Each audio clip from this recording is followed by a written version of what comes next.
고린도전서 4장 10절에서 13절.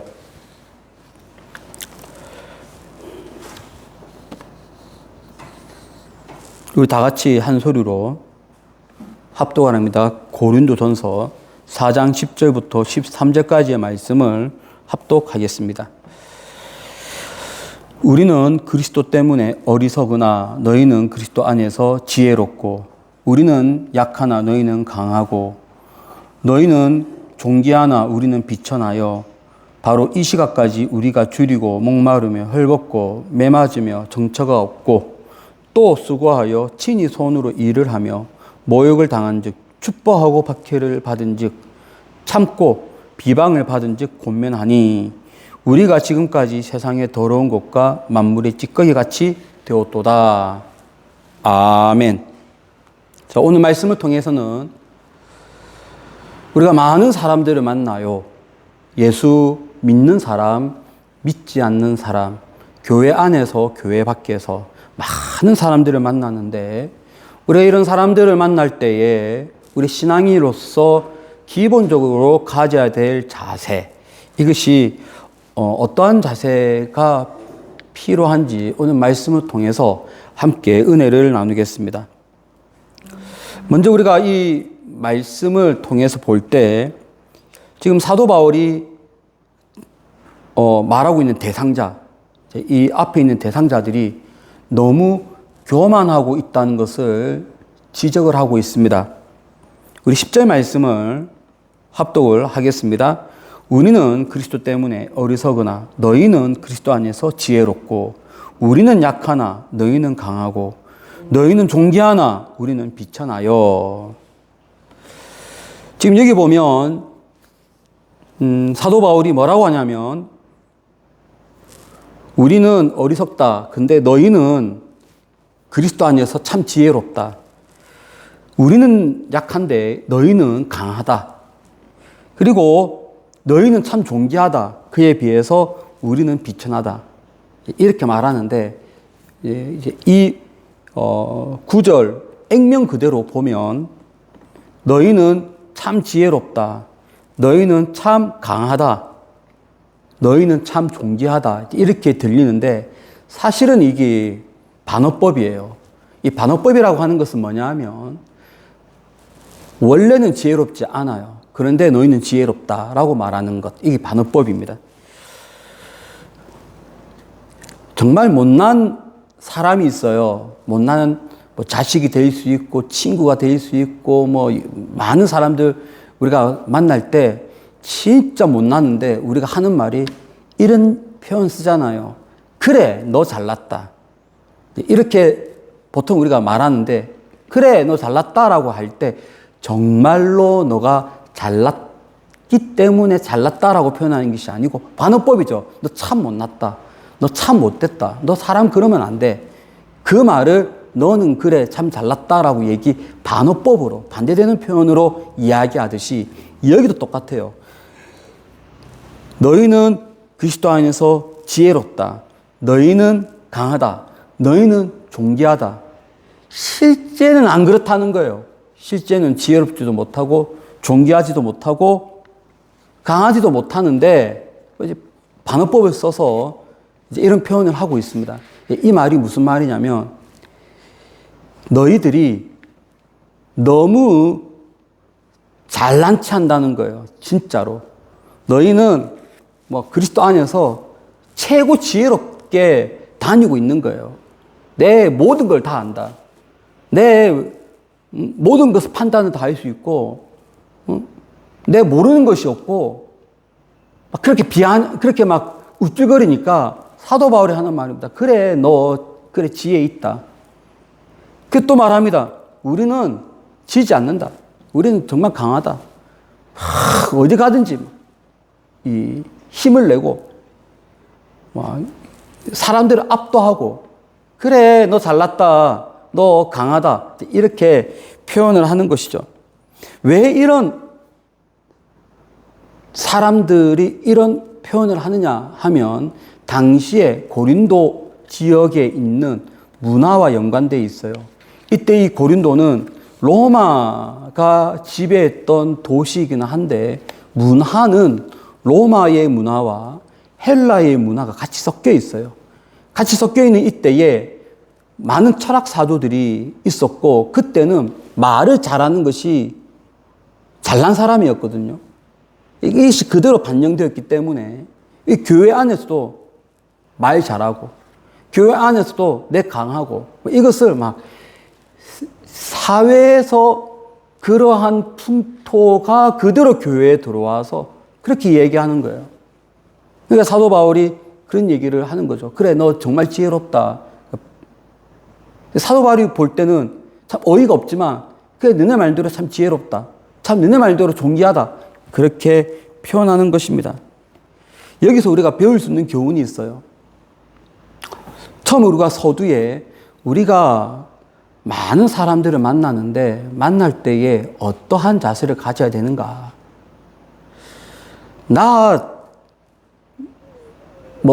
이러한 철학사조로 나는 이런 이야기를 할 수 있어. 이런 이제 자랑인데, 그러한 자랑이 교회 안에서는 있으면 안 돼요. 한마디로 사람이 겸손해야 됩니다. 여기서는 한마디로 겸손하라는 것을 우리에게 알려주고 있습니다. 이들의 표현대로 따르면 우리는 지혜롭다, 우리는 강하다, 우리는 존귀하다. 이런 표현을 오늘날로 치면 나는 어느 학교에서 배웠다. 나는 누구의 제자다. 나는 아무개 목사님께 배웠다. 나는 성경 몇 독했다. 나는 기도 몇 시간 한다. 이런 것들이 사람 앞에서 하는 자랑이에요. 나는 이러하니 너는 기도 몇 시간 해. 나 기도 3시간 하는데 너 기도 하나도 안 하지. 그렇게 해서 사람을 압도하는 거죠. 야, 나는 성경 지금까지 100독 했는데 너는 성경 몇 번 읽었어. 성경도 읽지 않은 것이 어디서 그런 이야기를 해. 이런 류의 표현들이 바로 여기에 있는 이 사람들인 겁니다. 무엇을 우리에게 교훈하고 있는가? 설령 정말로 많이 알고 있고 많이 기도하고 많이 헌신하고 좋은 학교를 나오고 좋은 스승 밑에서 잘 배웠다 할지라도 우리는 사람들 앞에서 겸손해야 돼요. 나를 내세우기보다는 나의 모습을 계속 이렇게 겸손한 모습으로 유지를 해야 됩니다. 어떠한 자세를 가져야 될 것인가? 우리는 겸손의 모습으로 가야 할 줄로 믿습니다. 자, 이제 어떻게까지 겸손해야 되는가? 그것이 11절, 12절 말씀입니다. 어디까지 겸손해야 되느냐? 우리가 다 함께 합독을 하겠습니다. 바로 이 시각까지 우리가 줄이고 목마르며 헐벗고 매맞으며 정처가 없고 또 수고하여 친히 손으로 일을 하며 모욕을 당한 즉 축복하고 박해를 받은 즉 참고. 어디까지 겸손해야 되느냐? 구원을 위해서 많은 일을 할 때 사람들이 나에게 손가락질을 할 수도 있고 나에게 모욕을 할 수 있는 그런 모든 거에서 나를 내세우면 안 된다. 나는 주님 앞에 쓰임받는 그러한 청직일 뿐이지 내가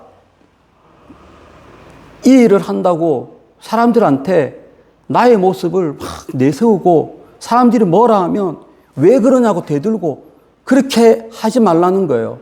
사람들이 나에게 손가락질하면 그 모욕을 참고 그리고 사람들이 나를 때리면 매를 맞고 너무 오늘날로 치면은 너무 좀 극단적인 모습이긴 한데 이런 표현들이 이때는 가능했고 이런 표현을 쓴 이유는 그 정도로 겸손해야 된다.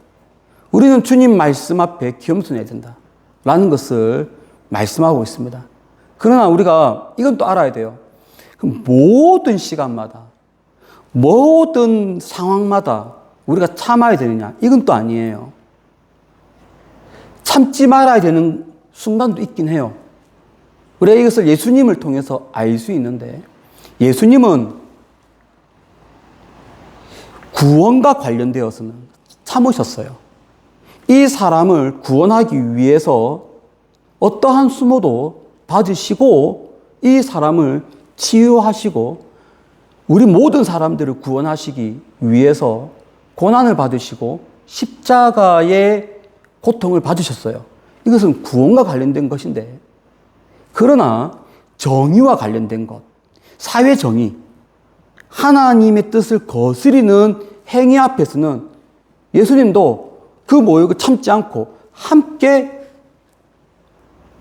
그들을 질타하시고 그들에게 훈계하시는 것을 볼 수 있고, 심지어는 성전 안에 들어가서 매매상들의 상을 엎으시는 것은 모든 순간마다 참는 것은 아니고 정의와 관련된 것, 하나님의 뜻에 어긋나는 것들에 대해서는 목소리를 내야 하지만, 여기에서는 주제가 십자가에도 예수님께서 우리를 위해서 죽으셨는데 그러한 것을 증거하는 구원과 관련되어서는 나를 내세우면 안 된다는 것을 우리에게 교훈하고 있습니다.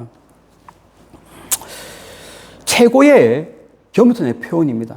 심지어는 참 우리가 오늘날 쉽지 않은 표현을 하는데 12절에 보면 이런 표현이 있습니다. 모욕을 당한 즉 축복한다. 아니, 사람이 나에게 손가락질을 하고 모욕을 주고 면박을 주고 심한 창피를 주는데, 이 정작 이걸 모욕을 받은 사도들은 그를 위해서 축복하래요. 이것이 가능한가요? 가능하지 않죠. 우리가 보통 사람한테 모욕을 당하면, 저도 그래요. 뒤돌아서서는 저도 막 분노가 일어나고 어떻게 그 사람에게 선한 마음으로 축복을 할 수 있어요. 그런데 사도 바울은 구원과 관련되어서는, 정말로 그 사람이 구원을 받기를 소망한다면 모욕을 받으면 그 사람을 축복하라. 이 말이 최고의 겸손의 표현이에요. 우리는 겸손해야 된다. 뭐와 관련되어서? 교회 안에서, 세상에서 다른 사람을 주님께로 인도하는 이 과정에서는 우리가 겸손해야 됨을 말씀을 하고 있습니다. 그러니 여러분의 삶이 겸손하기를 축복합니다. 이것이 곧 예수님의 십자가의 삶이기도 합니다. 예수님이 구원과 관련되어서는 참으신 것처럼 여러분도 참으시고 여러분도 오히려 축복하는, 오늘 이 말씀대로 그러한 여러분이 되시기를 진심으로 축복을 드립니다.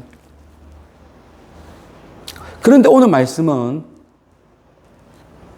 이것으로 끝나는 것이 아니에요. 끝까지 참아라, 인내하라, 이걸로 끝나는 것이 아니라 이렇게 참고 인내하면 어떻게 될 것인가? 하나님이 들어서 사용하신다는 거예요. 우리 다 함께 13절 말씀을 합독을 하겠습니다. 비방을 받은 즉 권면하니 우리가 지금까지 세상의 더러운 것과 만물의 찌꺼기 같이 되었도다. 세상은 나를 비아냥거리고 손가락질하고, 그러나 하나님은 그렇게 찌꺼기가 되었고 쓰레기가 된 우리를 들어서 사용하신다는 것이 오늘 이 말씀입니다. 이 말씀에 보면 세상에 더러운 것, 만물의 찌꺼기 같은 표현입니다. 막 쓰다가 남은 것, 더 이상 쓰지 못해서 버려지는 것들, 이것이 세상에 더러운 것이고, 만물의 찌꺼기, 더 이상 쓸 수 없는 나머지 것들 역시 마찬가지로 버리는 거죠. 세상 사람들은 나를 그렇게 생각할지라도 하나님은 이걸 통해서 주의 일을 하시는 거예요.